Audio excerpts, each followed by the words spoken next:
अस्सलाम वालेकुम। आज हम बनाएंगे कोफ्ते, जिसके लिए मैंने लिया है आधा किलो गोश्त, जो कि मैंने इसको कीमा बना लिया था और इसके अंदर से पानी बिल्कुल निकाल लिया था। अब ये मेरे पास प्याज हैं, 3 से 4 मैंने प्याज लिए हैं नॉर्मल साइज़ के। उनको भी इसी तरह से पेस्ट बना के उनके अंदर से जो पानी था वो बिल्कुल निकाल लिया है। पानी निकालने का मतलब ये होता है कि इससे फिर हमारे जो भी हम कबाब, कोफ्ते कुछ भी बनाते हैं तो हमारे अब फिर वो टूटते नहीं हैं। अगर हम इसी तरह से उनको यूज़ कर लेंगे तो वो टूट जाते हैं। ये जो चने होते हैं भुने हुए, ये मैं उनका पेस्ट लिया है मैंने। ये तकरीबन मैंने 5 से 6 टेबल स्पून लिया है। उसके बाद लहसुन और अदरक और सुरख मिर्च, सब्ज़ मिर्च, इन सब का पेस्ट बना लिया था मैंने। और वो भी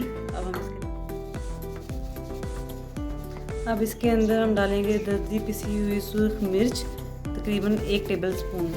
फिर हमारे पास नमक है, वो भी हम डालेंगे। हल्दी पाउडर है, वो भी हम तकरीबन 1 टेबल स्पून के करीब डाल लेंगे।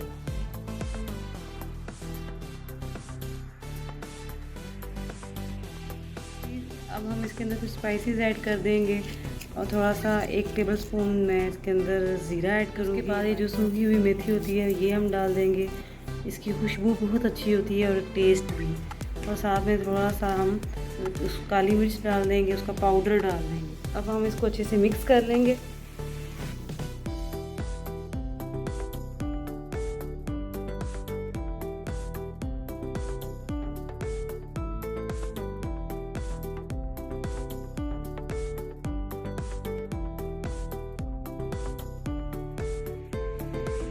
जी, अब हमारे जो कोफ्ते हैं वो इस शेप में आ चुके हैं, गोल शेप में। अब हम इनको घी के अंदर फ्राई करेंगे। और फ्राई करने के लिए ये बात जहन में रखनी है कि इनको हम लोगों ने हाई फ्लेम पर नहीं पकाना बल्कि फ्राई करना है, बल्कि हमने इनको लो से मीडियम फ्लेम के ऊपर फ्राई करना है, क्योंकि फिर ये अंदर से कच्चे रह जाएंगे और बाहर से पक जाएंगे।